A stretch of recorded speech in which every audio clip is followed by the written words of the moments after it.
బట్టి మనకిచ్చిన సమయాన్ని బట్టి తండ్రి అయిన దేవునికి మనందరి తరపున యేసుక్రీస్తు నామములో కృతజ్ఞతాస్తుతులు చెల్లిస్తున్నాను. చిన్న ప్రార్థన చేసి వాక్యాన్ని ధ్యానం చేద్దాం. ప్రార్థన. పరిశుద్ధుడా, ప్రేమ నమ్మకం కలిగిన మా కన్న తండ్రి, దయాళుడవు, కీర్తనీయుడవు, దీనుల పట్ల దరిద్రుల పట్ల దయ చూపే దేవుడవు. అందును బట్టి మీకు స్తోత్రాలు. మీ శక్తి సామర్థ్యాలను బట్టి మీకు కృతజ్ఞతాస్తుతులు చెల్లిస్తూ, ఇదిగోనైనా మీరిచ్చిన ఈ లోకములో, మీరిచ్చిన ఈ బ్రతుకులో, మీరిచ్చిన ఈ దేహముతో మిమ్మల్ని మహింపరచడానికి మాకు ఇచ్చిన అవకాశాన్ని బట్టి స్తోత్రాలు. ఒకప్పుడు అపరాధులుగా, పాపులుగా, దోషులుగా మీ దృష్టిలో కనపడి ఒక మాటలో మేము చనిపోయిన శవాలుగా కనపడుతున్న పరిస్థితిలో మమ్మల్ని క్రీస్తు ద్వారా బ్రతికించి శాశ్వత కాలం మీ దగ్గరుండే మహాభాగ్యాన్ని అనగా నిత్య జీవాన్ని ప్రభు ద్వారా మాకు అనుగ్రహించినందుకు మీకు స్తోత్రాలు.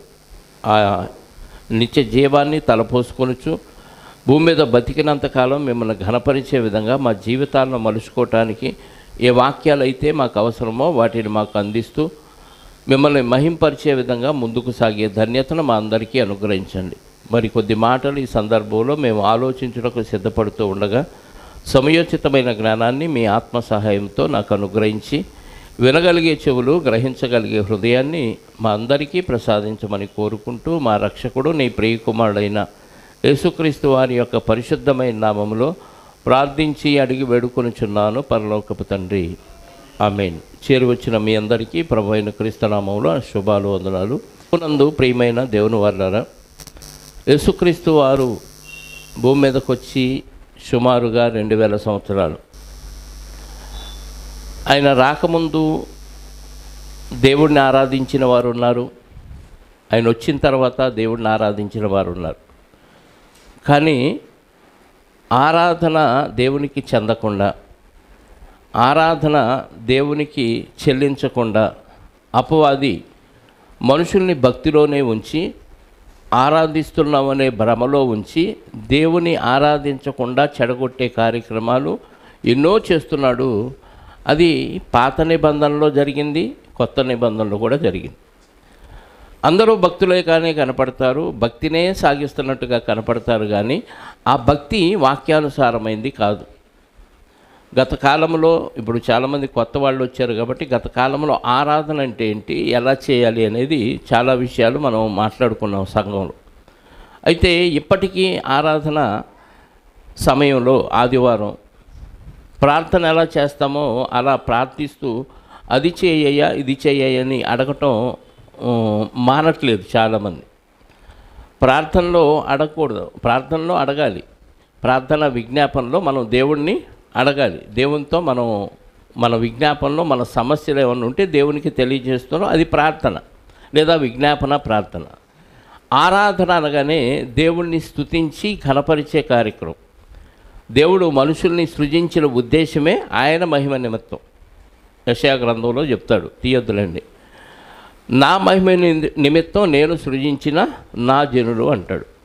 అంటే దేవుడు మనుషుల్ని సృజించింది దేవునికి మహిమ తేవటానికి, మనకు మనం మహిమ తెచ్చుకోవటానికి కాదు, మన వాళ్ళకి మహిమ తేవటానికి కాదు.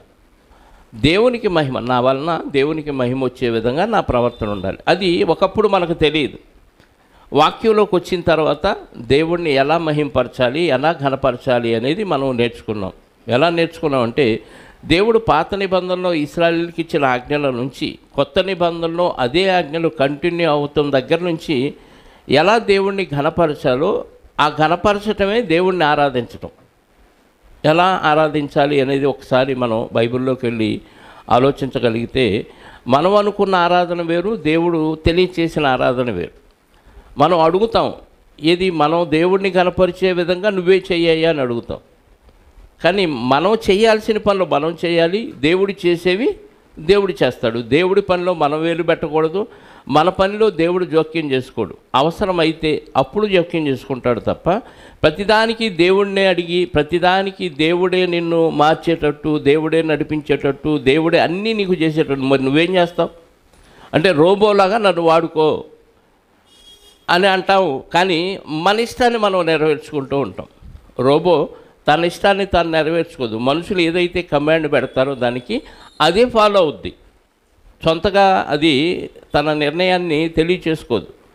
అలాగే మనుషులుగా దేవుడు మనల్ని స్వతంత్రులుగా పుట్టించాడు. మన ఇష్టాన్ని మనం నెరవేర్చుకోవడానికి దేవుడు అవకాశం ఇచ్చాడు. కానీ ఇలా బతకండి అని మాత్రం మనకి కమాండ్స్ ఇచ్చాడు, అంటే ఆజ్ఞలు ఇచ్చాడు. ఆజ్ఞల ప్రకారంగా దేవుడిని ఏం చేయాలి అంటే దేవుడిని స్తుతించాలి, ఆరాధించాలి, కనపరచాలి. ఎలా ఆరాధించాలి అంటే ఒకసారి ద్వితీయోపదేశకాండం 6వ అధ్యాయము 5వ వచనం చూడండి ప్రియులారా. ద్వితీయోపదేశకాండం ఆజ్ఞలు ఇస్తూ ఇశ్రాయేలీయులకి దేవుడు తెలియచేసిన మాట ఒకటి చదువుకొని ముందుకు వెళదాం. నీ పూర్ణ హృదయముతోనూ, నీ పూర్ణ ఆత్మతోనూ, నీ పూర్ణ శక్తితోనూ నీ దేవుడైన యెహోవాను ప్రేమింపవలెను. ఎలా అంట? నీ పూర్ణ హృదయముతో, నీ పూర్ణ ఆత్మతో, నీ పూర్ణ శక్తితో నీ దేవుడైన యెహోవాను ప్రేమించవలెను. అంటే ఎలా ప్రేమించాలి దేవుణ్ణి? ఏమంటే ఈ విషయంలో దాదాపుగా అందరం ఫెయిలే. పూర్ణ హృదయంతో ఏం చేస్తాం? ఏ కార్యక్రమాలు చేస్తాం చెప్పండి? అంటే నీ మనసంతా దాని మీదే లగ్నం చేసి చేయగలిగిన కార్యక్రమాలు, చేసే కార్యక్రమాలు ఏమున్నాయి లోకంలో చెప్పండి? మంచి ఇష్టమైన భోజనం ఏర్పాటు చేశారనుకో, ఎలా తింటాం చెప్పండి? మనసంతా దాని మీద పెట్టి, ఎవరో డిస్టర్బ్ చేయకూడదు మళ్ళీ ఆ టైంలో కదా. ఒకళ్ళ నడుముకి ఏదన్నా టైట్ ఉంటే అన్నీ లూజ్ చేసుకొని మనసంతా ఆహారం మీద పెట్టి ఆ రుచిని ఆస్వాదిస్తూ తింటాం. వస్త్రాల విషయంలో మనకు బాగా నచ్చిన వస్త్రాలు ఉన్నాయనుకోండి, ఎలా ధరిస్తాం? మనసంతా వస్త్రాలు ఆ డిజైన్ మీద పెట్టి ఆనందంగా ధరిస్తాం. ఎంతో సంతోషాన్ని అనుభవిస్తూ ఉంటాం ఆ వస్త్రాలు మన మీద, ఒంటి మీద ఉన్నంతసేపు. ఆహార విషయంలో అంతే, వస్త్రాల విషయంలో అంతే. ఇంకా చెప్పండి, ఇంకా ఏ విషయాల్లో? మనకిష్టమైన ఏ కార్యక్రమమైనా మనసంతా దాని మీద పెడతాం. ఇప్పుడు ఉదాహరణకి ఒక సినిమా, టీవీలో సినిమా వస్తుంది, పక్కన ఎవరైనా పిలిచినా వినపడదు. సీరియల్ వస్తుంది, పక్కన ఎవరైనా కేకేసినా వినపడదు. ఒనిడా టీవీ వాడి అడ్వర్టైజ్మెంట్. ఆ టీవీ చూస్తుంటే ఇంట్లో వచ్చి దొంగలు దోచుకెళ్ళినా వాళ్ళకేమీ తెలియదంట. అంటే మా టీవీ అంత క్లారిటీగా ఉంటుంది, మీరు మొత్తం కాన్సన్ట్రేషన్ దాని మీదే పెడతారు, పక్కన ఏం జరుగుతుందో కూడా మీకు తెలియదు. అంటే మనసంతా ఎక్కడ పెట్టాం? టీవీ మీద పెట్టాం. ఇదే పద్ధతి దేవుని విషయంలో ఎంతమంది పెడుతున్నారు చెప్పండి? పూర్ణ హృదయంతో దేవుణ్ణి ఆరాధించాలి, దేవుణ్ణి ఘనపరచాలి, దేవుణ్ణి స్తుతించాలి, అంటే దేవుణ్ణి ప్రేమించాలి. దేవుణ్ణి ప్రేమించటం అంటేనే ఇవన్నీ. ఒక వ్యక్తిని పూర్తిగా ప్రేమించామనుకోండి, ఒక ప్రియురాలు ఒక ప్రియుడిని పూర్తిగా ప్రేమించింది, ఇంకా తల్లిదండ్రులు పనికిరారు, బంధువులు పనికిరారు, ఆస్తి పనికిరాదు, ఏమీ పనికిరాదు, నా సర్వస్వం అతనే అనుకుంటారు. ఎందుకంటే పూర్ణ హృదయంతో ప్రేమించింది కాబట్టి. అలాగే ఒక ప్రియుడు ఒక ప్రియురాలను ప్రేమిస్తే అవసరమైతే అడ్డొచ్చిన తల్లిదండ్రులని చంపేస్తాడు, ఆస్తిని వదులుకుంటాడు, ఎన్ని త్యాగాలైనా చేసేస్తాడు. కారణం ఏంటంటే హృదయం నిండా ఎవరున్నారు? అమ్మాయి ఉంది కాబట్టి. పూర్ణ హృదయంతో అమ్మాయిని ప్రేమిస్తే అబ్బాయి ఏదైనా చేయటానికి, ఆకాశానికి వెళ్ళమంటావా, చుక్కలు దించమంటావా, చంద్రుని తీసుకురమ్మంటావా అంటాడు. అంటే అసాధ్యమైనవి కూడా చేయగలను అనే ధీమా అతనిలో ఉంటుంది. ఇది మనకు అర్థమైతే మరి దేవుడి విషయంలో ఎలా ఆరాధిస్తున్నాం? ఆరాధించడం అంటే దేవుడు చెప్పింది చేయటమే. దేవుడిని ప్రేమించాలి. దేవుడిని ప్రేమించటం అంటే యోహాను మొదటి పత్రికలో చెప్తాడు చూడండి, 5వ అధ్యాయము, యోహాను గారు రాసిన మొదటి పత్రిక 5వ అధ్యాయము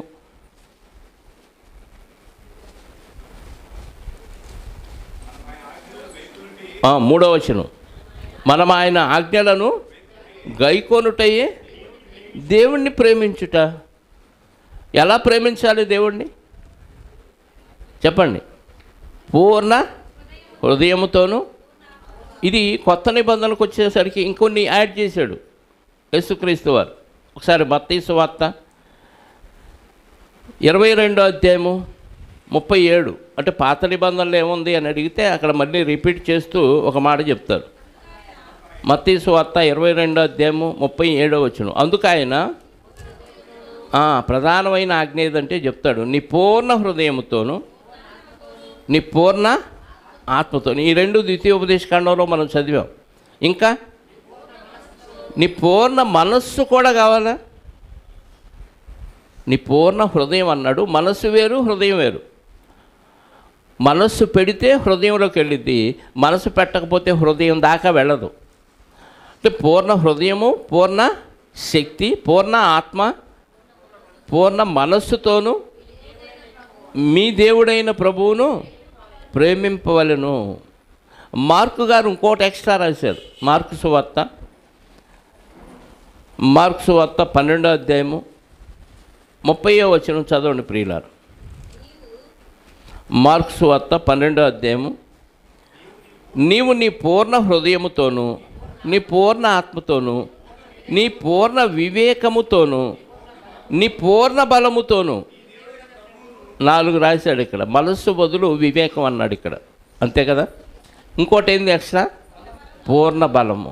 ఏమంటే నీ శక్తిని అంతా దేవుడు ఈ పని కోసం ఉపయోగించి చేసిన ఒక్కరోజు ఉందా? ఒక్కరోజు నీ ఒంట్లో ఉన్న శక్తి అంతా అయిపోయేదాకా నీ ఇంటి పని చేసావు, నీ వంట పని చేసావు, నీ బంధువులు పని చేసావు, నీ స్నేహితులు పని చేసావు, ఇరుగు పొరుగు పనులు చేసావు. నీ శక్తి అంతా అయిపోయేదాకా ఒక్కరోజు దేవుని పని చేసావా? అంటే మనం ఈ విషయంలో ఫెయిలా? ఒక్కరోజు ఇన్ని సంవత్సరాలు బతికాము దేవుడిలోకి వచ్చిన తర్వాత. అంటే దేవుని ఆజ్ఞలు ఒక్కరోజు పూర్తిగా గైకొని ఒక రోజంతా కేటాయించలేదా జీవితంలో? ఎందుకండి మరి భక్తులు అని ఎలా చెప్పుకుంటావు చెప్పండి? భక్తి ఆరాధన అనగానే మనుషులు కల్పించిన పద్ధతులే భక్తి ఆరాధన అనుకొని మురిసిపోతున్నాం, సంబరపడిపోతున్నాం. నేను భక్తుడిని, నేను భక్తురాలని పొంగిపోతున్నాం. నాకు కాకపోతే ఎవరికిస్తాడు పరలోకం దేవుడు, ఈకపోతే నా దేవుడు పని చెప్తా అన్నట్టుగా బెదిరేస్తున్నాం. ఒక్కరోజు పూర్తిగా నీ ఆరోగ్యాన్ని మొత్తాన్ని, నీ శక్తిని, నీ తెలివితేటల్ని, నీకున్నదంతా దేవుని కోసం సమర్పించిన దినం ఒకటి ఉందా? ఆరాధన అంటే అదండి. ఆయన ఆజ్ఞలను గైకొనుటయే దేవుణ్ణి ప్రేమించట. దేవుణ్ణి ప్రేమించే విషయంలో కంప్లీట్గా పూర్ణము అంటే ఏమాత్రం ఇంత కొద్దువు కూడా ఉండకూడదు. నా మనసంతా నువ్వే అంటారు, ప్రియురాలను ప్రియుడినో కదా. కానీ దేవుణ్ణి నా మనసంతా నీవే అని ఎవరైనా చెప్పగలుగుతున్నారా ఈ రోజుల్లో? అంటే ఏమి లేదు. ఇంత స్థానం ఇస్తున్నాం దేవుడికి. మన జీవిత కాలంలో, మన దినచర్యలో దేవుడికి చిన్న స్థానం ఇస్తున్నాం, మిగతాదంతా మన కోసమే. అంటే దేవుడిని లెక్కలో మనం ఆరాధిస్తున్నట్ట, ఆరాధించినట్ట చెప్పండి. ఇంటి పనులకు ఎక్కువ సమయం కేటాయిస్తామా? దేవుడి పనికి ఎక్కువ సమయం కేటాయిస్తామా?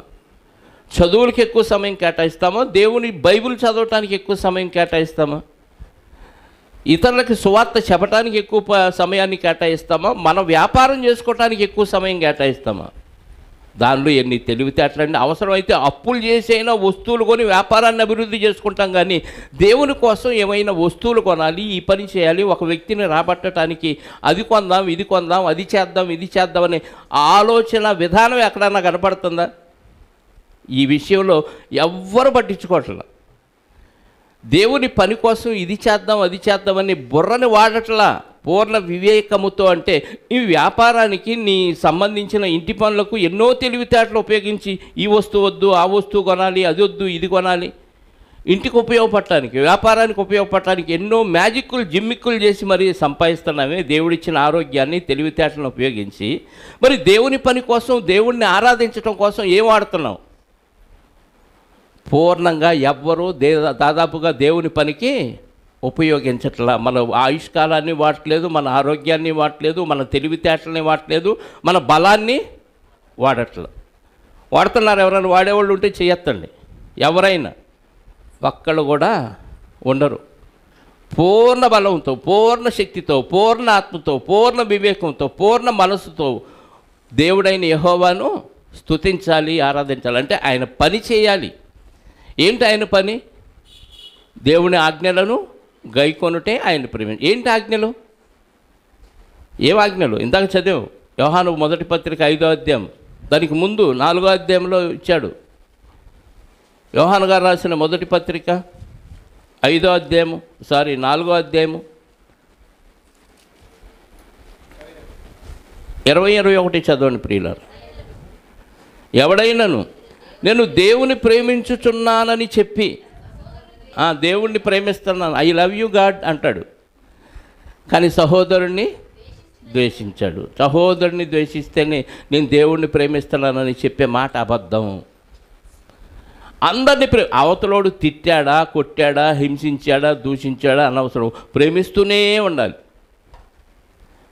ఎవరి మీద ఎవరికి సాడీలు చెప్పుకోకూడదు, ఎవరి మీద ఎవరికి నిందలు చెప్పుకోకూడదు. ప్రేమిస్తే ఉండవు కదా. ప్రేమిస్తే ఏం చేస్తాం చెప్పండి? పిల్లలు ప్రేమిస్తే ఏం చేస్తారు తల్లిదండ్రులు? వాడు తప్పు చేసినా దాచిపెట్టుకొని జాగ్రత్తలు చెప్తారు, ఇంకా చెయ్యబాకు ఇలాంటి తప్పని. మా అబ్బాయి ఇలాంటి వాడండి, అలాంటి వాడండి ఊరందరికీ దాటుకుంటారా? తల్లిదండ్రులు ఏం చేస్తారు పిల్లలు తప్పు చేస్తే? చెప్పండి. ఆడపిల్ల తప్పు చేసింది, తల్లి దాచుకుంటుందా? మా అమ్మాయి పనికి మాలిందండి, ఆడితో తిరిగింది ఈడితో తిరిగిందని చెప్పుకుంటుందా? తల్లి కానీ ఎందుకు దాచుకుంటారు? తప్పేగా. చెప్పండి. అదే పరాయోడ పిల్ల చేస్తే మన నోరు ఊరంతా చుట్టొచ్చింది. అంటే అవతల వ్యక్తిని, మన పిల్లను ప్రేమించినట్టుగా అవతల వ్యక్తిని ప్రేమించలేదు. భక్తులకి తగదు. భక్తులైన వాళ్ళు అందరినీ సమానంగా ప్రేమించాలి. అదే నిజమైన భక్తి, అదే దేవుణ్ణి ప్రేమించటం. నీ సహోదరుని నేను ప్రేమిస్తున్నానని చెప్పి, దేవుణ్ణి ప్రేమిస్తున్నానని చెప్పి సహోదరుని ద్వేషించిన ఎడల అతడు అబద్ధికుడు, అంటే సాతాను సంబంధి. తాను చూచిన సహోదరుని ప్రేమించని వాడు, కళ్ళ ముందు కనపడే సహోదరుని ప్రేమించలేని వాడు కనపడిన దేవుడిని ఎలా ప్రేమిస్తాడు చెప్పండి? దేవుడు కనపడ్డు, కానీ ప్రేమిస్తున్నానని ఎలా చెప్తావు? దేవుణ్ణి ప్రేమించటం అంటే అర్థం ఏంటంటే నీ కళ్ళ ముందు కనపడే నీ సహోదరుని ప్రేమించయ్యా, ద్వేషించొద్దు. కనీసం నేను చెప్తున్నాను, ప్రేమించకపోయినా పర్లేదు కానీ ద్వేషించకూడదండి. ఒక ద్వేషభావం నీలో ఒక వ్యక్తి మీద కలిగి, ఆడు మంచోడే కాదు చెడ్డోడే అనుకో, అయినా ద్వేషించకూడదు. ప్రభువు మనల్ని మంచోళ్ళైతే ప్రేమించాడా, చెడ్డోళ్ళైతే ప్రేమించాడా చెప్పండి? మనం ఇంకానూ పాపులమై ఉండగానే క్రీస్తు యేసు ఏం చేశాడు? ఏమంటే బైబిల్ అంటే ఇదండి. ఎవడైనా సరే, వాడు అన్యుడు కావచ్చు, మత ఛాందస్వాది కావచ్చు, నాస్తికుడు కావచ్చు, ఉగ్రవాదులు ఏదో అంటున్నారు, మతోన్మాదులు అంటున్నారు, అలాంటి వాళ్ళని కూడా మనం ద్వేషించకూడదు. ఎందుకంటే వాళ్ళు కూడా ఎవరు బిడ్డలు? దేవుని బిడ్డలే. వాళ్ళకి తెలీదు, లేదా స్వలాభం కోసం, ఈ శరీరాన్ని పోషించుకోవటం కోసమో, లేకపోతే ఈ శరీరానికి గొప్పతనం తెచ్చుకోవటం కోసం వాళ్ళు అబద్ధాలు చెప్పొచ్చు. కానీ ఏదో ఒక రోజు వాళ్ళు మారితే, వాళ్ళని తిట్టినందుకు, వాళ్ళని దూషించినందుకు మనకు నిందబడిద్దా? దేవుడి దగ్గర పెనాల్టీ పడిద్దా? అందుకే కనపడే సహోదరుని ప్రేమించలేని నువ్వు కనపడిన దేవుడిని ఎలా ప్రేమిస్తావు? దేవుడు నీకు ఎప్పుడు కనపడలేదు, కానీ ప్రేమించాలి అని చెప్పాడు, నా ఆజ్ఞలో గైకొనాలని చెప్పాడు. ఆజ్ఞల్లో ముఖ్యమైన ఆజ్ఞేది దేవుడిని ప్రేమించటం. అంటే అర్థం ఏంటి? సహోదరుని ప్రేమించాలి అంటే టోటల్గా ప్రేమించటమే. ఒక మాటలో ఏముంది? నిన్ను వలే నీ పొరుగు వారిని ప్రేమించాలి. ఈ ప్రేమించే విషయంలో సగమా పావా? ఫుల్గా ప్రేమించమంటున్నారు. ఇంకా ఫుల్గా ప్రేమిస్తే సంఘంలో ద్వేషాలు, అసూయలు, కుట్రలు, పంతాలు, వాళ్ళ మీద వీళ్ళకి సాడీలు, వీళ్ళ మీద వాళ్ళకి సాడీలు, ద్వేషభావం కలిగేటట్టు మాటలు ఉంటాయా చెప్పండి? ఉంటాయా ఉండవా? ఉన్నాయి అంటే నువ్వు దుష్టుని సంబంధం అంటున్నాడు దేవుడు. అంటే అన్నీ కడుపులో పెట్టుకొని ఏదైనా ఉంటే వెంటనే దేవుడికి అప్పచెప్పాలి తప్ప, ఒక వ్యక్తి గురించి మరొక వ్యక్తికి ఏమాత్రం చెడ్డ మాటలు చెబితే ఆ వ్యక్తి బలహీనుడైకో ఏం చేస్తాడు? పడిపోతాడు, వాక్యానికి దూరం అయిపోతాడు. దేవుణ్ణి ఆరాధించడం అంటే, దేవుణ్ణి ఘనపరచడం అంటే, దేవుణ్ణి మహింపరచడం అంటే, దేవుడు చెప్పినట్టుగా నిన్ను వలె నీ పొరుగు వారిని ప్రేమించాలి. అది ముఖ్యమైన ఆజ్ఞ. కొత్త నిబంధనలో కూడా అదే చెప్పాడు. యేసుక్రీస్తు వారు ఏం చెప్పాడు?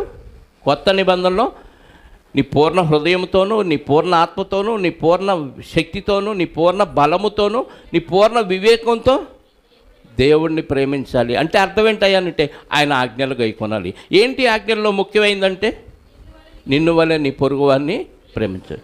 ఇవన్నీ ఉండవండి సంఘాల్లో. ఏముంటుంది? మనుషులు కల్పించిన పద్ధతులే దైవోపదేశాలని బోధిస్తూ వ్యర్థారాధన జరుగుతుంది ఈరోజు సమాజంలో. విగ్రహారాధన జరుగుతుంది, వ్యర్థారాధన జరుగుతుంది, మనుషులు కల్పించిన పద్ధతిలో ఆరాధన జరుగుతున్నాయి తప్ప దేవుడు చెప్పిన ప్రేమ చూపే విషయంలో ఆరాధన అది జరిగితే దేవుడిని కనపరిచినట్టు అదే ఆరాధన. టోటల్గా బైబిల్ ఏం చెప్తుందంటే నిన్ను వలె నీ పొరుగువాన్ని అంటే అర్థం ఏంటంటే నువ్వు నరకానికి పోకుండా యేసుక్రీస్తు వారి రక్షణ సువార్త విని నిన్ను నువ్వు కాపాడుకున్నావు.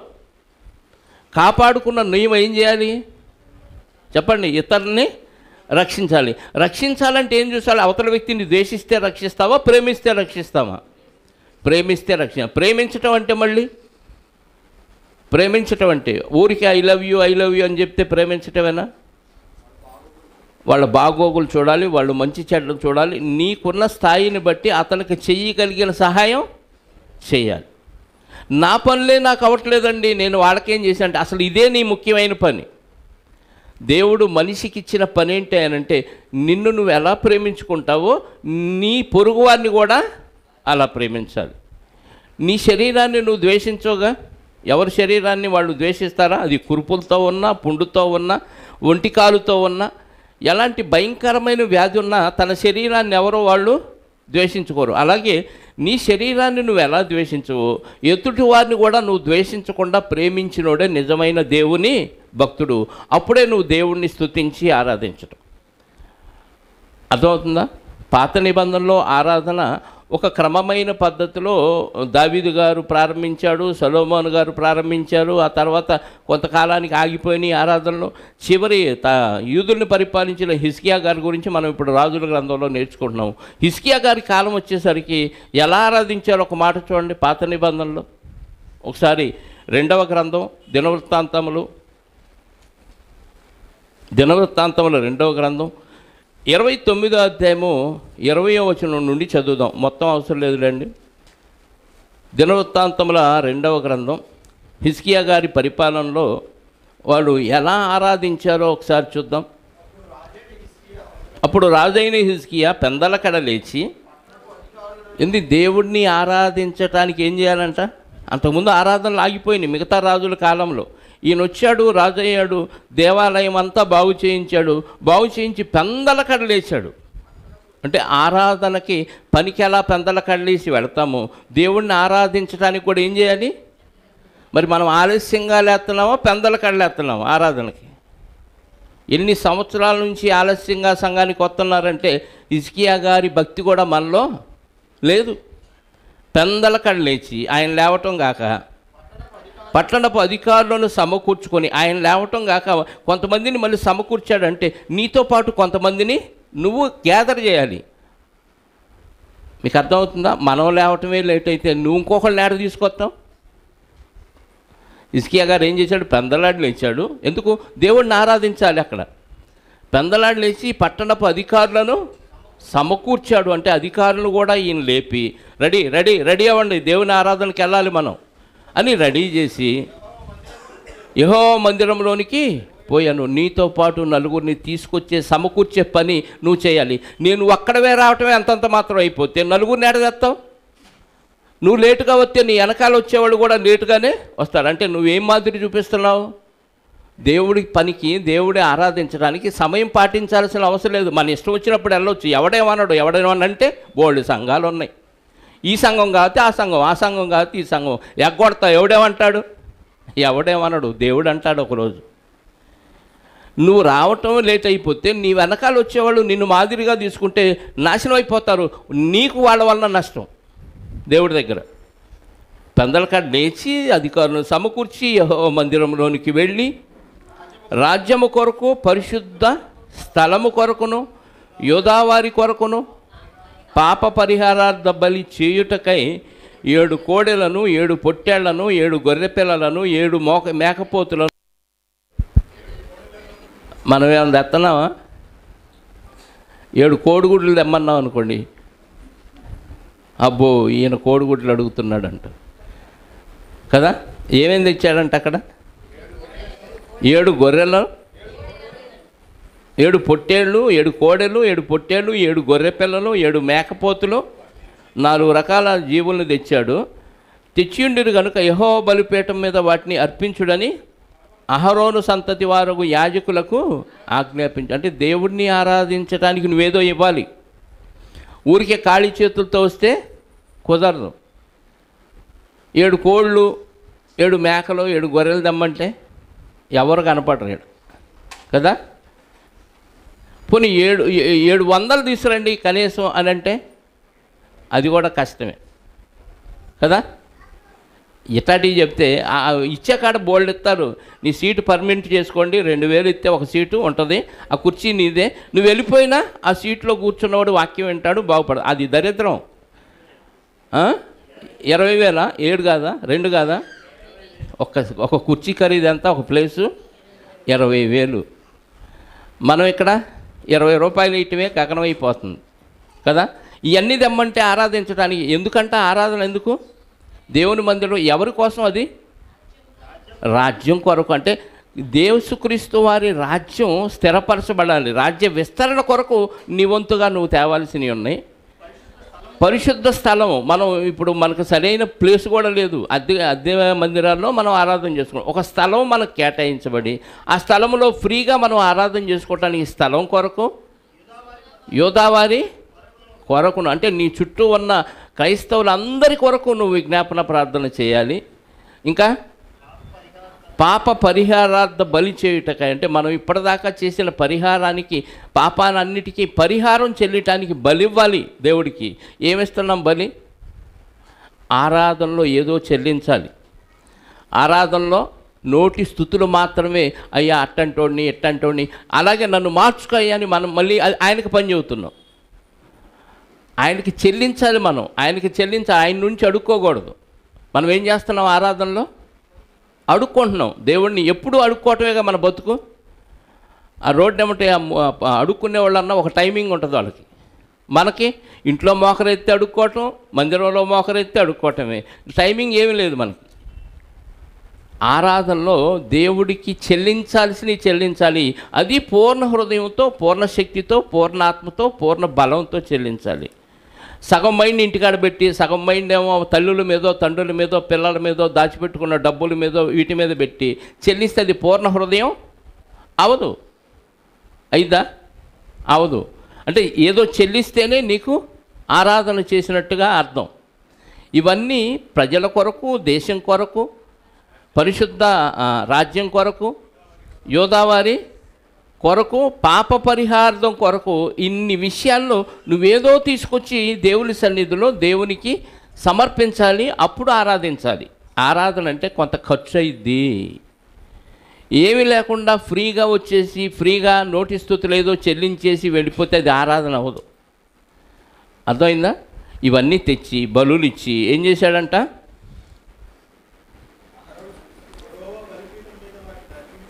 యెహోవా బలిపీఠం మీద వాటిని అర్పించుడని అహరోను సంతతి వారికి యాజకులకు ఆజ్ఞాపించాను. పరిచారకులు ఆ కోడెలను వధించినప్పుడు యాజకులు వాటి రక్తమును తీసుకొని బలిపీఠం మీద ప్రోక్షించిరి. నువ్వు తెచ్చిన జంతువుల రక్తాన్ని తీసి బలిపీఠం మీద ప్రోక్షించావు. ఇక్కడ కొత్త నిబంధనకు వచ్చేలేకి నీ రక్తాన్ని బలిపీఠం మీద ప్రోక్షించాలి. మన రక్తాన్ని చెమటగా మార్చి, బలిపీఠం అంటే భూలోకం అండి. అక్కడ ప్రత్యేకమైన ఒక బలిపీఠం ఉంది. ఆ సందర్భంలో యెరూషలేము దేవాలయంలో ఒక బలిపీఠం మీద నువ్వు తెచ్చిన జంతువుని వధించి దాని రక్తాన్ని యాజకులు దాని మీద ప్రోక్షించారు. ఇక్కడ ప్రభువారే రక్తాన్ని చిందించారు భూమి అనే బలిపీఠం మీద. ఇప్పుడు ప్రభువారికి సాదృశ్యంగా మనం రొట్టె తీసుకున్నాం. మనం ఏం చేయాలి? ఈ భూమి అనే బలిపీఠం మీద మన రక్తాన్ని చెమటగా మార్చి, అవసరమైతే రక్తాన్ని కూడా మనం ఒలికించాలి. మనం తెచ్చిన జంతువులు రక్తమో, పశువుల రక్తమో కాదు. ఇక్కడ ఏం ఒలికించాలి? మన కష్టం ఏముంది? దేవుని పనిలో, దేవుని సంఘములో, దేవుని రాజ్య విస్తరణలో నీ కష్టం ఏముంది? రక్తం ఒలికించొద్దు. చెమటన్నా కారుతున్నావా? చెమట కూడా కారలేదు. మందిరం పనులు ఏమి పట్టించుకోలేదు. రాజ్య విస్తరణలో నీ కార్యక్రమాలు ఏమీ లేవు. నీ పార్టిసిపేట్ ఏమీ లేదు. వచ్చావా, సిట్టు, స్టాండు, జై హింద్ అనగానే వెళ్ళిపోయాం. ఇదే అయితే నీకు ఎలాంటి ఫలం ఉండదు. ఏదో ఆరాధించాను, ఆదివారం దేవుని సన్నిధిలోకి వెళ్ళానని నువ్వు సంకలు కొట్టుకోవచ్చు, కానీ దేవుని దగ్గర ఎలాంటి ఫలం మీకు ఉండదు ప్రియులారా. అక్కడ ఏదో చెల్లించాలంట. ఏం చెల్లించాడు? రక్తం బలిపీఠం మీద నువ్వు తెచ్చిన నీ పాపాల కోసం పరిహారంగా ఆ జంతువుల రక్తాన్ని ప్రోక్షించారు యాజకులు. ఇక్కడ నీ రక్తాన్నే ఈ భూమి అనే బలిపీఠం మీద ప్రోక్షించాలి. అప్పుడు నువ్వు దేవుని కోసం కష్టపడినట్టు. దేవుని కోసం కష్టపడటం అంటే నీ పొరుగు వారిని రక్షించే పనిలో నీ కష్టాన్ని నువ్వు అనుభవించినట్టు, ఖర్చు చేసినట్టు.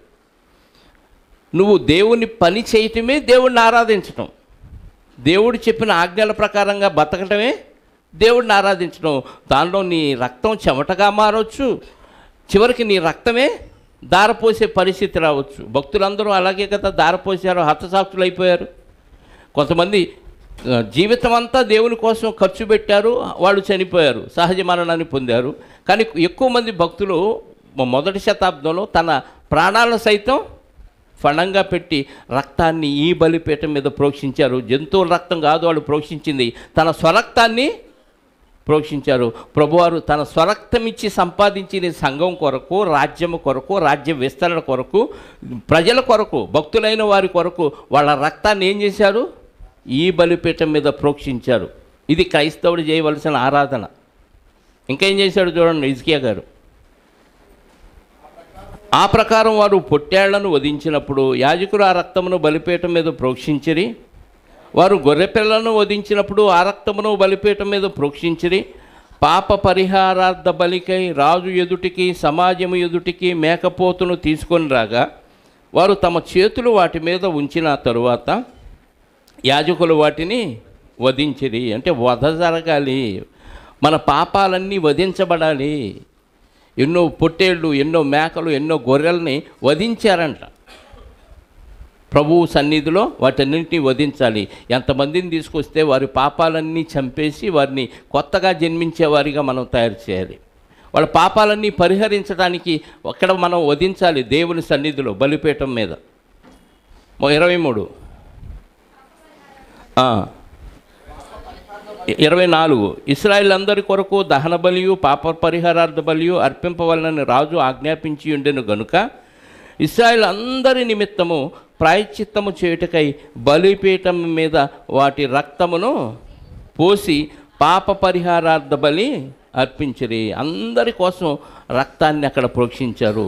నీ కుటుంబంలో ఎవరైనా రక్షించబడకపోతే, నీ కుటుంబంలో ఎవరైనా తప్పుడు వాక్యంలో ఉంటే, నీ కుటుంబంలో ఎవరైనా తప్పుడు మార్గంలో ఉంటే వారి కోసం నీ కష్టాన్ని, నీ సమయాన్ని, నీ తెలివిని ఉపయోగించి దేవుని సన్నిధిలో ఏమన్నా ప్రార్థన చేసి మొరబెట్టారా? మీకు అర్థమవుతుందా? దేవుని సన్నిధిలో మనం ప్రార్థన చేయాలి. నా ఇంట్లో ఇదిగో వీళ్ళు వాక్యానుసారంగా లేరయ్యా, వీళ్ళు కరెక్ట్గా నిలబడట్లేదు, వాక్యంలో ఉన్నట్టుగానే ఉంటున్నారు, మళ్ళీ తప్పిపోతున్నారని ఏ రోజైనా దేవుని సన్నిధిలో మనం ప్రార్థన చేసి విజ్ఞాపన దేవునికి ఏమన్నా తెలియచేసామా? అక్కడ ఏం చేశారంట వాళ్ళు? 24వ వచనంలో ఇశ్రాయేలు అందరి కొరకు, ప్రజలందరి కొరకు దహన బలులు, పాప పరిహారార్థ బలులు అర్పింపవలనని రాజు ఆజ్ఞాపించి ఉండెను. మన రాజు ప్రభు యేసుక్రీస్తు వారు ఆజ్ఞాపించి ఉండెను గనుక ఇశ్రాయేలు అందరి నిమిత్తం ప్రాయశ్చిత్తము చేయుటకై బలిపీఠం మీద వాటి రక్తమును పోసి పాప పరిహారార్థ బలి అర్పించిరి. మరియు దావీదు రాజును దీర్ఘదర్శి అయిన గాదును ప్రవక్త అయిన నాతాను చేసిన నిర్ణయము చొప్పున యెహోవా మందిరములో తాళములను, స్వరమండలములను, సితారాలను వాయించుటకై అతడు లేవీలను ఏర్పాటు చేశాను. దావీదు గారు, నాతాను గారు వీళ్ళందరూ ఏర్పాటు చేశారంట. వీళ్ళందరూ సొంతగా ఏర్పాటు చేశారంటే కాదు, దేవుడు ఆజ్ఞాపించినట్టుగానే వారు ఇవన్నీ అంటే మ్యూజికల్ ఇన్స్ట్రుమెంట్స్ వాళ్ళు అరేంజ్ చేశారు. అంటే దేవుని స్తుతి ఆరాధనలో ఆ రోజుల్లో ఏం అరేంజ్ చేశారు? తాళములను, సితారాలను వాయించుటకై అతడు లేవీలను ఏర్పాటు చేశాను. అలాగూ జరగవాలని యెహోవా తన ప్రవక్తల ద్వారా, అంటే దేవుడు చెప్పిందే దావీదు గారి ద్వారా నాతాను గారు వీళ్ళందరూ ఆజ్ఞాపించినట్టు హిజ్కియా గారి కాలంలో మ్యూజికల్ ఇన్స్ట్రుమెంట్స్తో ఆరాధన ప్రారంభించారు. మ్యూజికల్ ఇన్స్ట్రుమెంట్ అంటే అలా అని పాడలేదా? వీళ్ళు గానం చేస్తూ ఒక పక్క వాయిద్యాలు కూడా వాయిస్తూ ఉన్నారు. ఈరోజు మనం కూడా దేవుణ్ణి మన గాత్రంతో దేవుణ్ణి ఘనపరచాలి, స్తుతించాలి, ఆరాధించాలి. మొదట అరగంట ఏం చేస్తున్నాం? 6 నుంచి 6:30 వరకు మనం చేసేది ఏంటి? స్తుతి ఆరాధన. దీనికి నోచుకోని వాళ్ళు చాలామంది ఉన్నారు మనలో. మొదటి ప్రసంగం అప్పుడు వెళ్దాంలే, అయినా మొదటి ప్రసంగం ఎందుకు, బల్లప్పుడు వెళ్దాంలే అనుకునేవాళ్ళు. బల్లప్పుడు కూడా ఎందుకు, మెయిన్ ప్రసంగం ఉంటుందిగా అనుకొని ఆ ప్రసంగానికి వచ్చేవాళ్ళు చాలామంది ఉన్నారు. అంటే వీళ్ళు భక్తులు కాదు, పైకి భక్తి గలవారై ఉండి దేవుని శక్తిని ఆశ్రయించని వారు. ఎప్పుడు రావాలి? పెందలకాడ లేవాలి, నీతో పాటు నలుగురిని సమకూర్చుకొని సమయానికి ఆరాధనకు వచ్చి దేవుడిని నువ్వు మహింపరిచే విధంగా నీ ప్రతి ప్రవర్తన ఉండాలి. నీ మాట, నీ ప్రవర్తన, నీ నడక, నీ తీరంతా దేవుడికి మహిమ వచ్చే విధంగా ఉండాలి. అప్పుడు నువ్వు పూర్ణ హృదయంతో దేవుడిని ఆరాధించినట్టు. నీతో పాటు ఎవరిని తీసుకురావు, నువ్వు అక్కడవే లింగలింగమంటే లేటుగా వచ్చి ఆరాధిస్తే అది ఆరాధన అనుకొని నువ్వు సంబరపడితే సరిపోదు, దేవుడు మెచ్చుకోవాలి. ఏం చేశాడంట?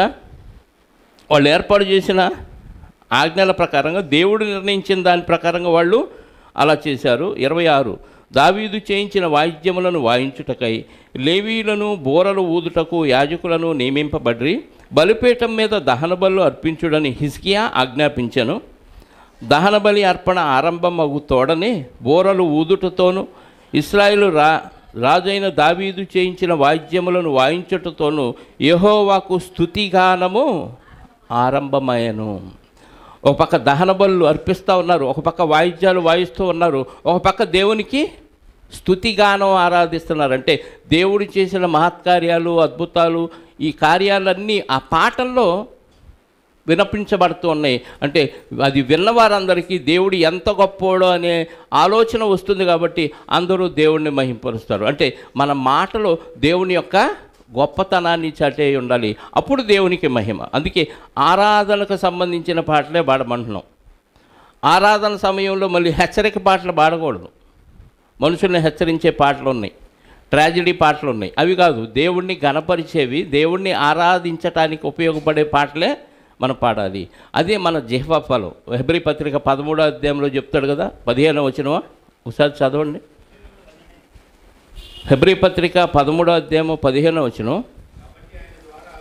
కాబట్టి ఆయన ద్వారా మనము దేవునికి ఎల్లప్పుడూ స్తుతియాగము చేయదు. ఎల్లప్పుడూ, అప్పుడప్పుడు కాదు. మనం పార్ట్ టైం చేసుకుంటాం. మన జీవితంలో నీ ప్రతి ప్రవర్తన, నువ్వు ఎక్కడున్నా ఏం చేస్తున్నా దేవునికి స్తుతి వచ్చే విధంగా మన ప్రవర్తన ఉండాలి. ఈయన భక్తుడు కాబట్టే ఇలా ఉన్నాడు, ఏం భక్తురాలు కాబట్టే ఇలా ఉంది. మరి మందిరంలో భక్తుల్లా కనపడి ఇంటికి వెళ్ళినాక మన గయ్యాళితనం బయటపడింది అనుకో, నువ్వు భక్తుడు కాదు, భక్తురాలు కాదు. వేషధారణ భక్తి అంటారు దాన్ని. తర్వాత నేర్చుకుందాం ఇవన్నీ. విగ్రహారాధన భక్తి ఎలా ఉంటుందో, అంటే మానవులు కల్పించిన ఆరాధన ఎలా ఉంటుందో అవి తర్వాత నేర్చుకుందాం. ఇప్పుడు మనం ఎలా ఆరాధించాలంట? కాబట్టి ఆయన యేసుక్రీస్తు ద్వారా మనం ఎల్లప్పుడూ దేవునికి స్తుతియాగము చేయుదము. అనగా స్తుతియాగం అంటే ఏంటంటే ఆయన నామమును ఒప్పుకొనుచు జిహ్వ ఫలము అర్పించుదము. ఆయన నామమును ఒప్పుకోవటం అంటే యేసు దేవుడు లేకపోతే యెహోవా దేవుడని ఒప్పుకోవటమేనా నామం ఒప్పుకోవటం అంటే? నామం ఒప్పుకోవటం అంటే అది కాదు, ఆయన లక్షణాలను ఒప్పుకోవటం. ఆయన లక్షణాలను ఒప్పుకోవటం అంటే అవి మనం ప్రవర్తించటం. నామము అనగానే గుణగణాలు, నామం అనగానే లక్షణాలు. ఆయన నామమును ఒప్పుకున్నాను నేనంటే ఆయన చేసింది మంచిదే, అది నేను కూడా చేస్తాను. అబద్ధం ఆడకూడదు, నేను ఒప్పుకుంటున్నా, నేను కూడా అబద్ధం ఆడను. దొంగతనం చేయకూడదు, నేను ఒప్పుకుంటున్నా, ఆయన నామాన్ని నేను ఒప్పుకుంటున్నా. అంటే ఆయన క్రియలను నేను ఒప్పుకుంటున్నాను, ఆయన క్యారెక్టర్ నేను ఒప్పుకుంటున్నాను, నేను కూడా అదే క్యారెక్టర్ కలిగి ఉన్నాను అని అర్థం. అంత ఉంది ఆ పదంలో. ఆయన నామమును ఒప్పుకొనుచు అంటే మనం వాటినన్నిటినీ పాటిస్తూ మన జిహ్వ ఫలాన్ని అర్పించాలంటే నోటితో ఆ పదాలు పలకాలి. మనం చేసేది ఒకటి, పలికే పదం ఒకటైతే అర్థమైందా? ఉన్నా పాటున వచ్చుచున్నాను దేవాన్ని పాడతారు. ప్రభా వచ్చేనాన్న అన్నాడు అనుకో దేవుడు, ప్రభా ఇంకా చాలా పనులు ఉన్నాయి, ఇప్పుడప్పుడే నువ్వు పిలుస్తావు అనుకోలేదు ప్రభా, ఏదో పొరపాటున పాడేవు అంటారు. ఇంకేం పాటలు ఉన్నాయి ఇలాంటి చెప్పండి. ఎలాంటి? వేలాది నదులంతా విస్తార తైలము నీకు ఇచ్చినా చాలునా. 1 లీటర్ కొబ్బరి నూనె తీసుకొచ్చి అంటే ఇస్తామా చెప్పండి? కొబ్బరికాయ కూడా ఇవ్వం, కొబ్బరి నూనె కూడా ఇవ్వం. మళ్ళీ వేలాది నదులే చాలా పెద్దవి, అందులో మళ్ళీ వేలాది. అది మళ్ళీ నీళ్ళ నీళ్ళు ఇవ్వమంటేనే ఇవ్వం మనం కదా. వారమంతా ఎవరికైనా తాగటానికి మంచినీళ్ళు మీ ఖర్చుతో మీరు తెచ్చేవాళ్ళు అంటే ఎంతమంది ఇస్తారు? 2-3 సహోదరులు వెళ్ళి వాళ్ళ ఖర్చుతో తీసుకొచ్చి పెడుతున్నారు. టీలు ఎప్పుడు ఇచ్చేవాళ్ళే ఆ టీలు ఇవ్వాలి. మనం ఆ టీల్లో కానీ, ఆ పంచదారలో కానీ, ఆ టీ పొడిలో కానీ, పాలల్లో కానీ ఏమాత్రం ప్రవేశం ఉండదు. ఇంకా నూనె ఎత్తావా, నదులంతా. పాట అయితే పాడతాం కానీ జిహ్వఫలం నోటితోనేగా, నోటి దోలండి అంటాడు దేవుడు. నోటితో అయితే చెప్తాం కానీ ఆచరణలోకి పూచిక పొల తీసి ఇటు పెట్టడం. అది ఆరాధన ఎలా అయింది? చెప్పేది ఒకటి, ఆయన నామమును ఒప్పుకుంటాం అంటే అర్థం ఏంటో తెలుసా? ఆయన చెప్పినవన్నీ అంగీకారములే, నేను వాటన్నిటినీ అనుసరిస్తున్నాను అని చెప్పి అనుసరించిన వాటిని నీ నోటితో పలకటమే దేవుణ్ణి కనపరచటం. ఇప్పుడు ఆరాధనలో నేను పాట పాడుతూ ఉండి నేను ఆ విషయాలు చేయట్లేదనుకో, పాటించట్లేదనుకో, చూసిన వాళ్ళకి ఎలా అనిపించింది చెప్పండి? ఏమనిపించింది? మీకు అర్థమవుతుందా? ఈయన చెబుతాడు కానీ పాట అయితే పాడుతున్నాడు కానీ ఒక్కొక్క పాట పాడుతున్నప్పుడు మన ఆశ్చర్యం వేస్తూ ఉంటుంది. అడిగి పనేంది, వాడు పాడే పాట ఏంది అనిపిస్తూ ఉంటుంది కదా. నీ ఉంటే చాలు నాకు యేసయ్యా, నీ మాట చాలయ్యా. ఇది చాలన్న తర్వాత మళ్ళీ అది ఇది పోతావేంది? చాలు అంటే అర్థం ఏంటి? అన్నం పెట్టేటప్పుడు ఇంకా చాలు అంటే ఇంకా పెట్టొద్దనే కదా అర్థం. మరి నీ మాట చాలయ్యా, మళ్ళీ చూపేంది? మళ్ళీ నువ్వు ఉంటే చాలంటే అన్నీ ఉన్నట్టా కాదా? నీ మాట చాలయ్యా, నీ చూపు చాలయ్యా అంటాడు. కాదు కాదు ప్రభా, నాకు అది కూడా కావాలి, ఇది కూడా కావాలంటాం. మళ్ళీ చాలు అంటే ఇంకేమీ వద్దని అర్థం. కానీ పాట ఒకటి, మన ప్రవర్తన ఒకటి. ఏం చేయాలి? జిహ్వ ఫలాన్ని అర్పించాలి, నామాన్ని ఒప్పుకొని అర్పించాలి. నువ్వు పాటించకుండా ఊరికే అర్పిస్తే ప్రయోజనం సున్నా. వీడు పాడతాడు కానీ పాట ప్రకారంగా అస్సలు ప్రవర్తించడని ముందు దేవుడు అనుకుంటాడు, తర్వాత చూసే జనం అనుకుంటారు. ప్రయోజనం ఏముంది? నేను ఘనంగా దేవుడిని స్తుతించాను, మైకులో పాడటానికి ఇష్టపడతారు. దేవుడు చూస్తున్నాడు నన్ను, దేవుడికి ఇష్టకరంగా నేను ఈ స్తుతి ఆరాధన పాటను నేను పాడుతున్నానని దేవుడు కనపరుచుకునే విధంగా పాడేవాళ్ళు కనపట్టలేదండి. మనుషుల మెప్పు కోసం పాడుకుంటున్నాం తప్ప దేవుడు మెచ్చుకుంటాడు. ఆయన వాక్యానుసారంగా నేను ప్రవర్తిస్తూ పాడుతున్నాను. నా జిహ్వ అంటే నాలుకండి, మరి ఏదో అనుకోకండి. జిహ్వ ఫలాన్ని అర్పిస్తున్నాను దేవునికని ఫీల్ అయి పాడేవాళ్ళు ఏమంటే డబ్బులు తీసుకున్నాడు కానీ ఎస్పి బాలసుబ్రహ్మణ్యం గారు ఫీల్ అయి పాడేవాడు అండి. ఆ పాటలో ఫీల్ కనపడింది. ఆయన వృత్తి ధర్మం అది, పోయాడు కాకపోతే. కానీ మనం ఆ ఫీలింగ్తో పాటల ఆయన ఆ భావాన్ని పలికే విధంగా ఫీల్ అవుతాడు. పాటలో మాత్రమే ఆయన ప్రవర్తన ఉండదు. కానీ క్రైస్తవులుగా మనం ఏం చేయాలి? అది ఆచరించి ఆ నామాన్ని ఒప్పుకొని అప్పుడు జిహ్వ ఫలాన్ని అర్పించాలి. మళ్ళీ హిజ్కియా గారి దగ్గరికి వెళ్దాం. దినవృత్తాంతాల 2వ గ్రంథం 8వ వచనంలో ఉన్నాం. 26 దావీదు చేయించిన వాద్యములను వాయించుటకు, లేవీలను బోరలు ఊదుటకు యాజకులు నియమింపబడి బలిపీఠం మీద దహన బలు అర్పించుడని హిజ్కియా ఆజ్ఞాపించను.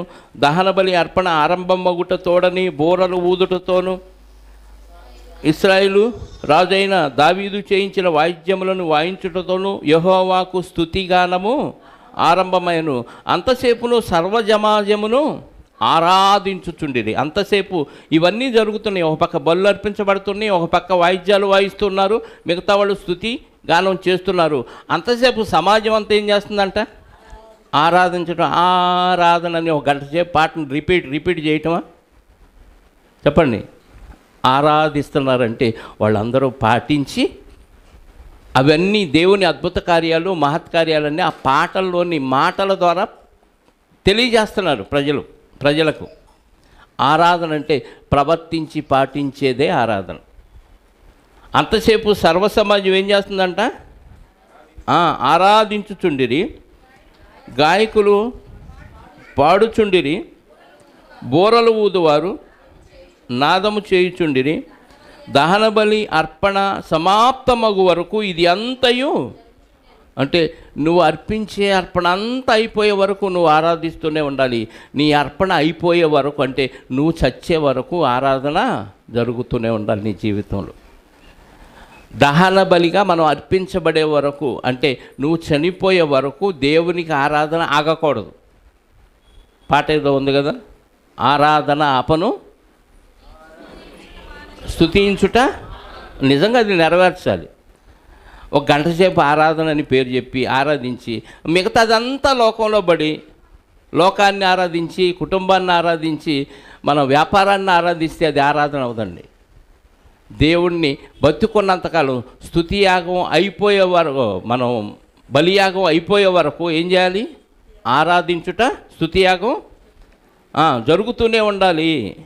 ఇదంతయు సమాప్తమగు వరకు ఇదంతయు జరుగుచుండెను.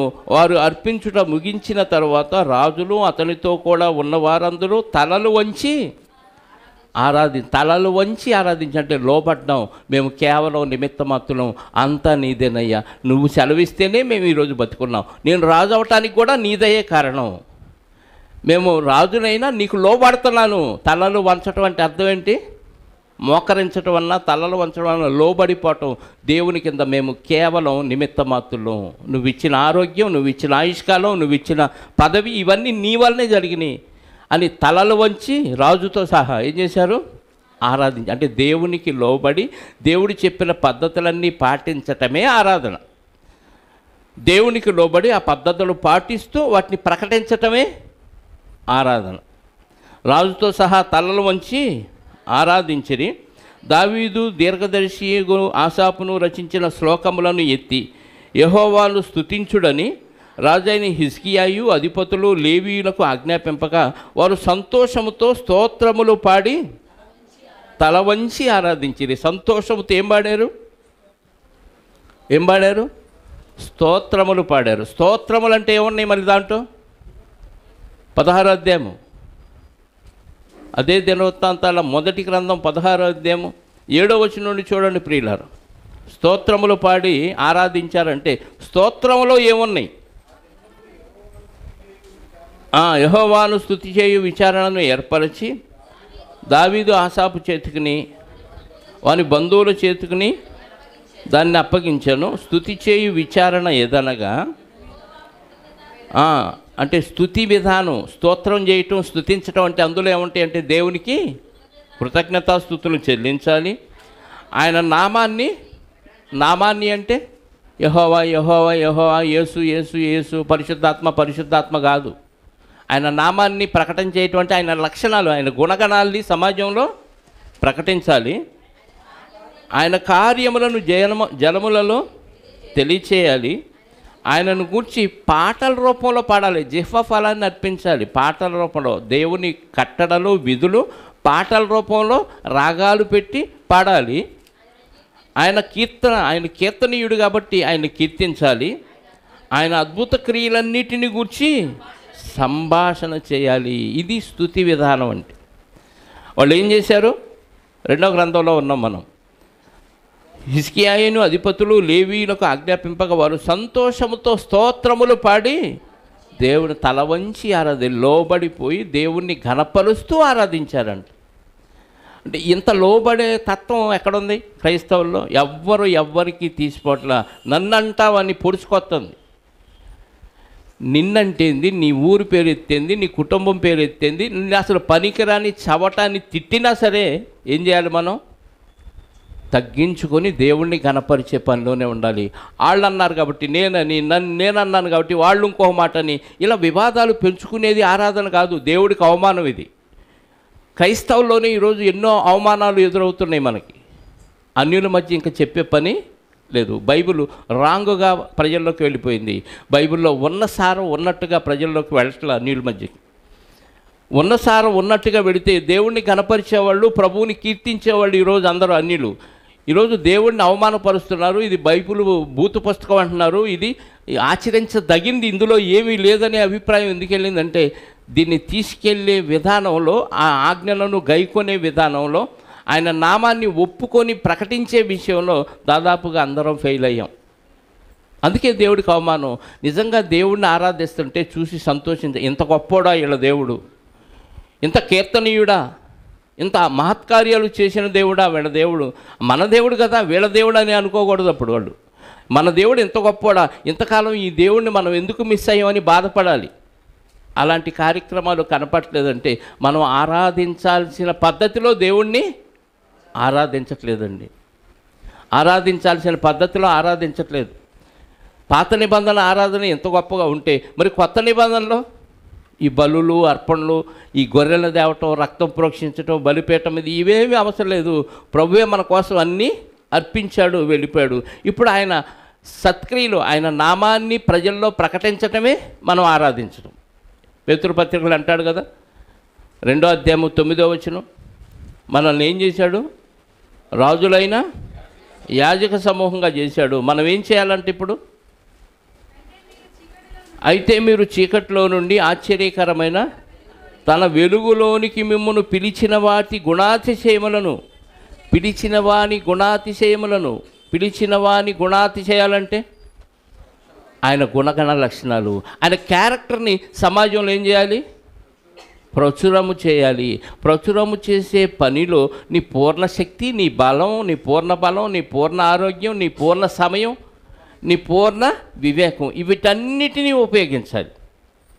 కొంత ఉపయోగిస్తే అది దేవుడిని ఆరాధించడం అవ్వదు. నువ్వు ఎంత శక్తిని వాడావు, ఎంత తెలివిని ఉపయోగించావు, ఎంత సమయాన్ని కేటాయించావు, ఎంత ధనాన్ని ఖర్చు పెట్టావు, ఇవన్నీ దేవుడు పరిగణలోకి తీసుకుంటాడు. ఏదో అందరికంటే నేను ఒక పావలా ఎక్కువ ఇచ్చారు కాబట్టి నన్ను దేవుడు ఎక్కువ మెచ్చుకుంటాడంటూ అనుకుంటే పొరపాటు. నీకున్న సామర్థ్యం ఎంత, నువ్వు ఇచ్చింది ఎంత, అవి కూడా లెక్కలో తీసుకుంటాడా? నా తాహతుకు తగ్గట్టుగా నేను ఇది చేశానంటాం. అంటే నీ తాహతు దేవుడిచ్చింది. దేవుడిచ్చిన తాహతును బట్టి నువ్వేం చేయాలి? దేవుణ్ణి ఎక్కువగా గనపరచాలి. ఒకవేళ తక్కువ ఉందా, ఆ తక్కువలోనే నీకున్న దాంట్లో ఎక్కువగా దేవుణ్ణి గనపరచాలి. బెరయ సంఘం వాళ్ళు ఏం చేశారు? తనకున్న సామర్థ్యం కొంచెమైనా ఆ సామర్థ్యంలో ఎక్కువగా వాళ్ళు పేదలకు సహాయం చేశారని ఉంటుంది. ఇప్పుడు తీయొద్దులేండి, మాసిదోనియా వాళ్ళు వాళ్ళకున్న సామర్థ్యం కొంచెదే, వాళ్ళు కడుపేదలు, నిరుపేదలైనా వాళ్ళు ఏం చేశారంట? వాళ్ళు దాతృత్వం చాలా గొప్పదంట, విస్తరించిందంట, అనేక ప్రాంతాలకు విస్తరించిందంటే నీకు ఎంత సామర్థ్యం ఉంటేనే అంత చేశారు వాళ్ళు. మరి మనకున్న సామర్థ్యం ఎంత, మనం చేసేదంతా. ఇవన్నీ ఆరాధనలోని భాగాలు. మందిరంలో గంట సేపు కూర్చొని చేతులెత్తి ఊగిపోతూ ఆరాధనని గంట సేపు రాగం సాగదీసి ఒక పక్క వాయిద్యాలు వాయించుకుంటూ అబ్బో ఈ ఆదివారం దేవుడిని ఘనంగా ఆరాధించామని అని నువ్వు చెప్పుకుంటే సరిపోదు, దేవుడు చెప్పుకోవాలి.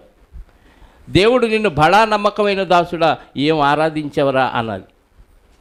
ఆరాధించాలంటే పూర్ణ శక్తి, పూర్ణ బలం, పూర్ణ ఆరోగ్యం, పూర్ణ వివేకం ఇవన్నీ ఉపయోగించి నీకున్న సామర్థ్యాన్ని బట్టి దేవుణ్ణి ఘనపరచాలంటే దేవుని వాక్యాన్ని ప్రకటన చేయాలి.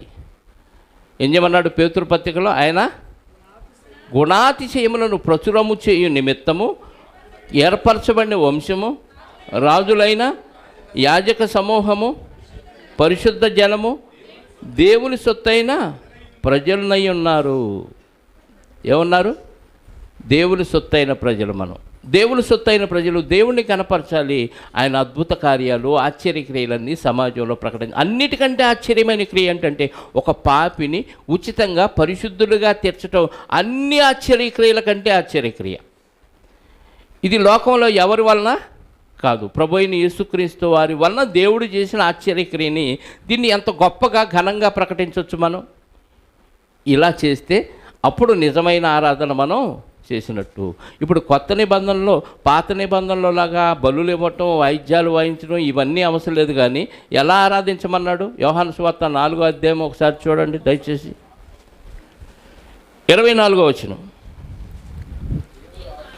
దేవుడు ఆత్మ గనుక ఆయన ఆరాధించువారు ఆత్మతోనూ సత్యముతోనూ ఆరాధింపవలను. ఏముండాలి ఆరాధించడానికి? క్వాలిఫికేషను. ఆత్మ అంటే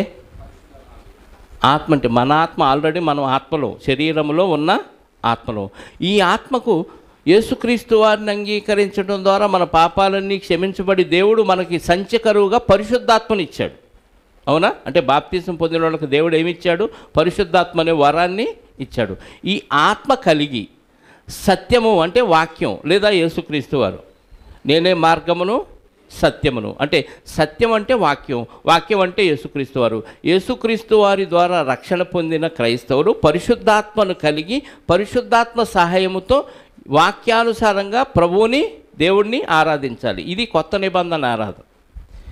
ఈ ఆరాధన మనస్ఫూర్తిగా చేయాలా, ఫార్మాలిటీగా చేయాలా? మనస్ఫూర్తిగా చేయాలి.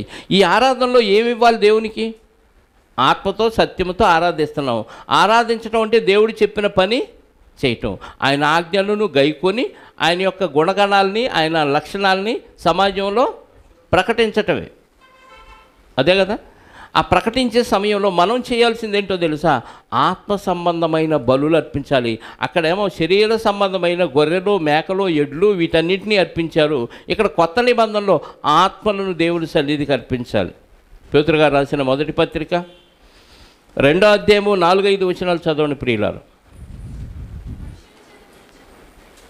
మనుషుల చేత విసర్జించబడినను దేవుని చేత ఏర్పరచబడినదియు అమూల్యమునైన రాయ్యగు ప్రభువునొద్దకు వచ్చిన వారమై యేసుక్రీస్తు ద్వారా దేవునికి అనుకూలమగు ఆత్మ సంబంధమైన బలులు ఏర్పరచబడినది అమూల్యమైన సజీవమైన రాయ్యగు ప్రభువు వద్దకు వచ్చిన వారమై యేసుక్రీస్తు ద్వారా దేవునికి అనుకూలములకు ఆత్మ సంబంధమైన బలులు అర్పించుటకు పరిశుద్ధ యాజకులుగా ఉండునట్లు మీరును సజీవమైన రాళ్ల వలె ఉండి ఆత్మ సంబంధమైన మందిరంగా ఏం బలులు ఇవ్వాలంట? ఆత్మ సంబంధమైన బలులు అర్పించాలి. ఎవరు? యాజకులమైన మనం ఆత్మల్ని అర్పించాలి దేవుని సన్నిధిలో. అంటే బయటికి వెళ్ళి ఆయన గుణలక్షణాలని ప్రకటించి కొందరినైనా క్రీస్తులోనికి తీసుకొచ్చి ఆత్మలను దేవునికి బలిచ్చి క్రొత్తగా క్రీస్తులో జన్మింపజేయాలి. ఇప్పుడు కోడల్ని మేకల్ని ఎద్దులు దమ్మంటే తేగలవా? కనీసం మనుషులను కూడా దేవునికి తీసుకొచ్చి సమర్పించకపోతే దేవుడిని ఆరాధించినట్టు కాదు. 20-30 సంవత్సరాల నుంచి బాప్తీసం తీసుకున్న వాళ్ళు ఒక్కడిని కూడా దేవుని సన్నిధిలోకి తీసుకురాలేదంటే మనం ఆరాధిస్తున్నట్ట, వ్యర్థారాధన చేస్తున్నట్ట? వ్యర్థారాధనే చేస్తున్నాం. మానవులు కల్పించిన ఆరాధనే చేస్తున్నాం తప్ప దేవుడు చెప్పిన పద్ధతుల్లో ఆయన యొక్క నామాన్ని ఒప్పుకొనుచు మన జిహ్వ ఫలాన్ని అర్పించట్ల. నీ నాలుకతో నీ శక్తినంతా ఉపయోగించి దేవుని యొక్క అద్భుత కార్యాలు, ఈ లక్షణాలు, ఈ ఒక వ్యక్తిని పాపిని పరిశుద్ధుడిగా మార్చే ఈ యొక్క స్వార్థ ప్రకటన మనం చేయకపోతే మనం ఆరాధన చేసిన వారు ఎలా అవుతాం ప్రియులారు? ఆరాధన ఆత్మతో సత్యంతో పరిశుద్ధాత్మ సహాయంతో యేసుక్రీస్తు ద్వారా తండ్రికి ఆరాధన చేయాలి. దానికి బలులు అర్పించాలి. ఏ బలులు? ఆత్మ సంబంధమైన బలులు అర్పించాలి. అప్పుడు నువ్వు కూడా ఆత్మ సంబంధమైన మందిరంలో ఒక రాయిగా, ఒక స్తంభంగానో దేవుడు ఏర్పాటు చేస్తాడు. ఆ ఆత్మ సంబంధమైన మందిరంలో మన పార్టిసిపేషన్ ఉంటుంది. సజీవమైన రాయి వద్ద ప్రభువు దగ్గరకు వచ్చి మనం కూడా ఏమైపోవాలి? సజీవమైన రాళ్ల వలె ఏం చేయమంటున్నాడు? ఆత్మ సంబంధమైన బలులు అర్పించుచు ఆత్మ సంబంధమైన మందిరంగా కట్టబడుతున్నాము. మనం కూడా రాయిగా మారిపోవాలి. కొన్ని రాళ్ళని ప్రభు దగ్గరికి తెచ్చి బలిచ్చి మనం కూడా ఒక రాయిగా దేవుని సన్నిధిలో ఉంటే అది ఆరాధన. అంటే మనం మరణించే వరకు స్తుతి ఆరాధన, స్తుతిగానం ఆగనే కూడదు. అప్పటి వరకు ఆరాధించిన వాడే నిత్య జీవాన్ని స్వతంత్రించుకుంటాడు. మధ్యలో ఎగ్గొట్టేసి ఆరాధన వదిలేసి నీ వ్యాపారం, నీ పనులు, నీ సొంత పనులు, నీ శరీర సంబంధమైన పనులు చూసుకుంటే అది ఆరాధన అయ్యే అవకాశం లేదు. నువ్వు అనుకోవచ్చు, నేను ఆరాధిస్తున్నాను, నేను ఎక్కడున్నా దేవుడు నా మైండ్లో ఉన్నాడు, నేను దేవుని కార్యక్రమాలు చేస్తున్నాను, మీకు చెప్పాల్సిన అవసరం లేదు, మీకు తెలియకుండా నేను ఆరాధిస్తున్నానంటే దేవుడికి కూడా తెలియకుండా ఆరాధిస్తున్నావు అని అర్థం. నీ కార్యాలు ప్రజల్లో కనపడాలా? ఏమన్నాడు మత్తయి సువార్తలో? నీ సత్క్రియలను చూచి పరలోకమందున్న దేవుణ్ణి జనులు మహింపరిచినట్టు వారి ఎదుట నీ వెలుగు ప్రకాశింపని. ఏంటంటే నీ క్రియలు ప్రజలకు కనపడాలి. అబ్బో పలానాయన గొప్పగా పరిచయం చేస్తున్నాడు, ఆయన ద్వారా మేము వచ్చాం, ఈయన ద్వారా మేము నమ్ముకున్నాం అని ప్రజలు చెప్పుకోవాలి. ఎవరో చెప్పుకోలేదంటే నువ్వు ఎవ్వరికీ సువార్తను చెప్పట్లేదు. ఒకళ్ళు చెప్పినా నీ ప్రవర్తన వాళ్ళు రాలేకపోవచ్చు. మన ప్రవర్తన బాగుండకుండా మనం ఎంతమందికి సువార్త చెప్పినా ఈడే సరిగి లేడు, ఈడు చెప్పే మాట మనం ఎందుకు వినాలని నీ దగ్గరకు రారు. ఏమీ తెలియని చదువు రాని వాళ్ళే ఈరోజు 10 మందిని దేవుని దగ్గరకు తీసుకొస్తుంటే ఇన్ని తెలివితేటలు, ఇంత చదువుని మనం ఒక్కడిని కూడా తీసుకురాకపోతే మనం దేవుణ్ణి ఏమి ఆరాధిస్తున్నట్టు, ఏమి స్తుతిస్తున్నట్టు, ఏమి గణపరుస్తున్నట్టు? పేరు క్రైస్తవులను ఆరాధనలో పాల్గొంటున్నాం అనుకుంటున్నాం కానీ ఎవరో దేవుణ్ణి ఆరాధించట్లేదు. ఒకవేళ ఆరాధించిన పూర్ణ హృదయంతో, పూర్ణ ఆత్మతో, పూర్ణ శక్తితో, పూర్ణ బలంతో, పూర్ణ వివేకంతో ఆరాధించట్లేదు. కాబట్టి ఇక నుంచి అలా ఆరాధించడానికి ప్రయత్నించాలని, మీ ప్రయత్నం సఫలం అవ్వాలని కోరుకుంటూ ఈ మాటలు ముగిస్తున్నాను. ప్రార్థన చేసుకుందాం. పరిశుద్ధుడా, కృపా కనికరము కలిగిన మా కన్న తండ్రి, ఆరాధన అంటే ఏంటో కొన్ని మాటలు మీ సన్నిధిలో మేము ఆలోచించడానికి మీరు ఇచ్చిన అవకాశాన్ని బట్టి స్తోత్రాలు. నిజంగా తండ్రి, లోకమంతా వ్యర్థారాధనలో ఉంది. లోకంలో ఎక్కువ మంది క్రైస్తవులు పారంపర్య ఆచారాలను ఆచరిస్తూ ఇదే ఆరాధనలనే భ్రమలో ఉన్నారు. లోకంలో ఎక్కువ మంది క్రైస్తవులుగా పిలువబడుతున్నవారు పారంపర్య ఆచారాలతో ఆరాధిస్తూ ఉన్నారు. తండ్రి, నిజమైన ఆరాధన అంటే ఏంటో, పాత నిబంధనలో ఎలా ఆరాధించాలో, కొత్త నిబంధనలో ఎలా ఆరాధించాలో, ఏ బలులు మేము ఇవ్వాలో, ఏ కార్యాలు మేము ప్రజల్లో ప్రకటన చేయాలో మీ వాక్యంలో నుంచి మాకు తెలియజేశారు. అందును బట్టి మీ స్తోత్రాలు. ఇప్పటి వరకు ఆరాధనలో మిమ్మల్ని అడిగిన బిడ్డలను క్షమించండి. ఇక నుంచి అడగకుండా మీ మహత్కార్యాలు, అద్భుతాలు, మీ సూచక్రియలు, మీ కార్యాలన్నీ ప్రజల్లో తెలియచేసి మీకు కృతజ్ఞతాస్తుతులు చెల్లించే దిశలో ముందుకు సాగే ప్రయత్నం మీ పిల్లల్లో కనపరచమని కోరుకుంటూ, ఇదిగోనైనా తిరిగి మేమంతా ఆరాధన కార్యక్రమాన్ని ముగించుకొని, వర్తమానాన్ని ముగించుకొని తిరిగి బయలుదేరి మా గృహాలకు వెళుచుండగా మరి మా సహోదరుడు కృపారావు గారి తండ్రి గారు మరణించిన సందర్భాన్ని పురస్కరించుకొని వారి కుటుంబాన్ని దర్శించడానికి మేమంతా వెళుచుండగా కృపాక్షేమాలు మాకు దయచేయండి. ఆ కుటుంబానికి ఆదరణ, సమాధానాన్ని, నెమ్మదిని అనుగ్రహించమని తండ్రిని కోల్పోయిన బిడ్డలు, భర్తను కోల్పోయిన భార్య, పిల్లల్ని జ్ఞాపకం చేసుకొని వారికి వాక్యంతో ఆదరణ అనుగ్రహించమని కోరుకుంటూ, జరగవలసిన కార్యక్రమాలన్నింటినీ మీ చేతులకు అప్పగించుకుంటూ, మరి ముఖ్యంగా 1వ తేదీన జరగబోయే వివాహ కార్యక్రమం, శివ యొక్క యమున యొక్క వివాహాన్ని ఘనంగా జరిగించి తద్వారా మీరే మహిమ పొందమని కోరుకుంటూ, ప్రయాణంలో మీరు తోడుగా ఉండమని కోరుకుంటూ, రేపు సాయంత్రం జరగబోయే దేవాపురంలోని మరి ప్రతి నెల జరుగుతున్న ఆ స్తుతి కూడిక ఘనంగా చక్కగా జరిగించి మీరే మహిమ పొందమని కోరుకుంటూ, మంచి వాతావరణాన్ని మీ చిత్తమైతే మాకు అనుగ్రహించమని మా రక్షకుడు నీ ప్రియకుమారుడైన యేసుక్రీస్తు వారి యొక్క ఘనమైన నామములో ప్రార్థించి అడిగి వేడుకొనుచున్నాను పరలోకపు తండ్రి, ఆమేన్. మనందరి కన్న తండ్రి అయిన దేవుని ప్రేమ, ఆయన ప్రియ కుమారుడైన యేసుక్రీస్తు వారి కృప, పరిశుద్ధాత్మ యొక్క అన్యోన్య సహవాసము ఇప్పుడు ఎల్లప్పుడూ సకల పరిశుద్ధులకు సదాకాలము తోడై ఉండి నడిపించునుగాక. ఆమేన్. అందరికీ యేసుక్రీస్తు నామములో నా శుభములు, వందనాలు. సెలవు. థ్యాంక్ యూ వెరీ మచ్ అందరికీ.